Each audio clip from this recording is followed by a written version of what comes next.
حضرت منصور بن عمار رحمۃ اللہ تعالی علیہ آپ واعظ فرما رہے ہیں اور بہت بڑا مجمع ہے۔ ایک فقیر آیا، ایک سوالی آیا اور اس نے 4 درہموں کا سوال کر دیا۔ 4 درہموں کا سوال کیا کہ کون ہے جو مجھے اللہ کے نام پہ 4 درہم عطا کرے؟ تو حضرت منصور بن عمار رحمۃ اللہ تعالی علیہ آپ نے بڑے مجمع میں اعلان فرمایا۔ آپ فرمانے لگے کہ کوئی ایسا بندہ جو اس فقیر کو 4 درہموں سے نوازے گا، جو اس فقیر کو 4 درہم دے گا، میں اس کو 4 دعائیں دوں گا، میں اس کو 4 دعائیں دوں گا۔ اب سارے لوگ ایک دوسرے کے منہ کو دیکھ رہے ہیں، ایک دوسرے کی طرف دیکھ رہے ہیں، تو ایک غلام اٹھا، ایک یہودی کا ایک مسلمان غلام وہ اٹھا اور اس نے 4 درہم، وہ بھی اس کو اس کے مالک نے دیے تھے کوئی چیز خریدنے کے لیے، وہ چاروں کے 4 درہم اس نے فقیر کے حوالے کر دیے، وہ فقیر کو دے دیے۔ تو حضرت منصور بن عمار رحمۃ اللہ تعالی علیہ کی بارگاہ میں عرض کرنے لگا، حضور اب آپ اپنا وعدہ پورا کیجئے، 4 دعائیں مجھے دیجئے۔ تو حضرت منصور بن عمار رحمۃ اللہ تعالی علیہ نے فرمایا، وہ تو 4 دعائیں کون سی لینا چاہتا ہے؟ عرض کرتا ہے، حضور ایک تو یہ کہ میں غلام ہوں، اللہ مجھے آزادی کی نعمت سے مالا مال فرما دے، میں غلام ہوں، اللہ مجھ پہ کرم فرمائے اور مجھے آزادی کی نعمت سے مالا مال فرما دے۔ دوسری دعا آپ یہ فرمائیں کہ میں غریب ہوں، اللہ مجھے غنی کر دے۔ اور تیسری دعا میرے لیے آپ یہ فرمائیں کہ میرا مالک غیر مسلم ہے، میرا مالک یہودی ہے، اللہ اس کو اسلام کی دولت سے مالا مال فرما دے۔ اب یہ 3 دعائیں ہو گئی۔ تیسری دعا حضرت منصور بن عمار رحمۃ اللہ تعالی علیہ نے جب پوچھا تو کہنے لگا، حضور چوتھی دعا میرے لیے یہ فرمائیں کہ اللہ میری بھی بخشش فرمائے اور میرا رب میرے مالک کی بھی بخشش فرمائے۔ اب یہ 4 دعائیں ہو گئیں، بندے چلے گئے، وہ غلام بیٹھا ہے۔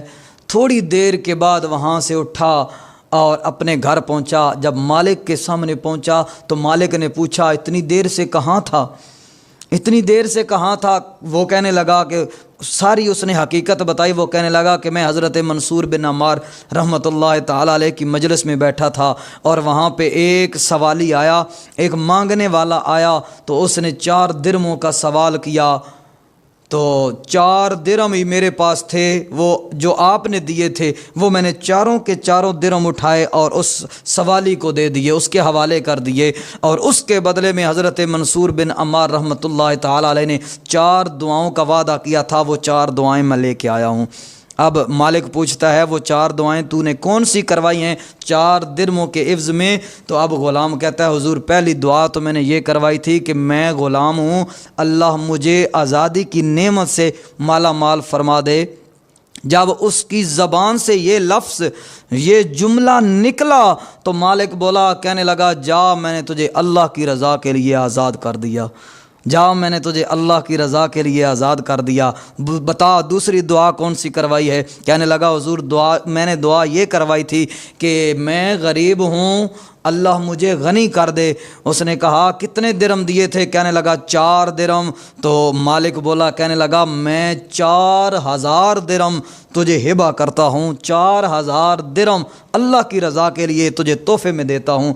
اب بتا تیسری دعا کون سی تھی؟ اس نے کہا تیسری دعا یہ تھی کہ میرا مالک مسلمان ہو جائے، اللہ اسے دولت اسلام سے مالا مال فرما دے۔ اس نے کہا پھر گواہ رہنا، آج سے میں تیرے نبی کا کلمہ پڑھتا ہوں، اشہد واللہ الہ الا اللہ و اشہد ان محمدن عبدہ و رسولہ۔ اب بتا چوتھی دعا تیری کون سی تھی؟